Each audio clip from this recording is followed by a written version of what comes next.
السلام علیکم ورحمۃ اللہ وبرکاتہ۔ میں اپنے تمام سامعین، مستمعین، ناظرین اور محبین کی خدمت میں گزارش کروں گا کہ خوشگوار، روحانی اور پاکیزہ زندگی کے لیے نماز فجر کو جان سے زیادہ پیارا جانیں۔ رات کو 3 بجے آپ بستر پہ لیٹتے ہیں، پھر بھی نماز فجر پڑھیں۔ نماز فجر کی چھٹی نہیں، نماز فجر میں ناغہ نہیں ہے، یہ نوست کی بنیاد ہے۔ نماز فجر نہ پڑھنا سورج نکلنے سے پہلے یہ کسی بھی شخص کے خبیث ہونے کی علامت ہے۔ رسول پاک فرماتے ہیں خبیث آدمی، رسول پاک فرماتے ہیں یہ منافق آدمی ہے۔ رسول پاک فرماتے ہیں میرا جی چاہتا ہے اس کی لاش کو میں آگ لگا کے جلا دوں۔ یہ ایسا گندا انسان ہے کہ شیطان نے اس کے کانوں میں پیشاب کر دیا۔ تو میرے نوجوان بھائیو، آپ رات گیا تک واٹس ایپ استعمال کرتے ہو، فیس بک اور چینلز پہ بیٹھے رہتے ہو، چلے میں آپ کو ان چیزوں سے نہیں روکتا، لیکن اللہ کا واسطہ دے کر کہتا ہوں پوری دنیا میں جہاں تک میرا پیغام جائے، کوئی میری مسلمان بیٹی بہن میرا بھائی مجھے سنے تو میں اسے 1000 بار یہ کہوں گا کہ نماز فجر سے پیار سیکھو۔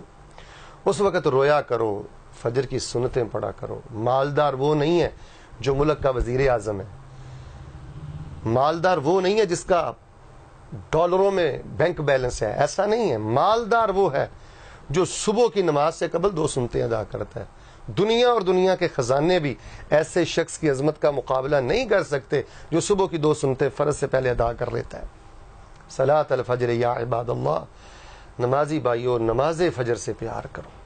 اس میں خیر ہے، اس میں برکت ہے، اس میں حفاظت ہے، اس میں صحت ہے، اس میں اجر و ثواب ہے، اس میں قیامت کے دن کا نور ہے۔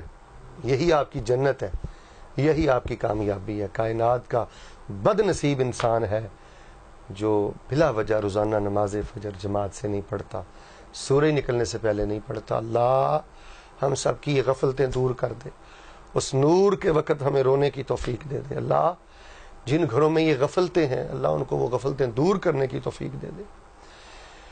اگر آپ کی والدہ آپ کو اٹھاتی ہے، والد اٹھاتا ہے، تو ایسے والدین کے پاؤں دھو دھو کر پیا کریں جو آپ کو فجر کے وقت اٹھاتے ہیں۔ ان سے ناراض نہ ہوا کریں، ان کی انسلٹ نہ کیا کریں، اور ان سے بدتمیزی سے پیش نہ آیا کریں۔ واللہ میں ایسے درجنوں گھرانے جانتا ہوں گھر میں ماں باپ نہیں ہے اور خاندان میں سے کوئی بندہ بھی نماز فجر نہیں پڑھتا، اور وہ بھی گھرانے منحوس ہے کہ جن کے والدین فجر کی نماز نہیں پڑھتے۔ تو میں بڑی معذرت اور محبت سے یہ پیغام پوری دنیا میں پہنچانا چاہتا ہوں کہ جو میرے مطالعہ میں چیز آئی ہے وہ یہ ہے کہ فجر کا نمازی کسی نہ کسی روز اللہ اس کو کنارے لگا ہی دیتے ہیں اور اللہ اس کے لیے خیر کے دروازے کھول دیتے ہیں۔ اللہ مجھے اور آپ کو نماز فجر کی محبت اور نماز فجر کی عقیدت اور ادائیگی نصیب فرمائے۔ سبحان ربک رب العزت عما یصفون وسلام علی المرسلین والحمد للہ رب العالمین۔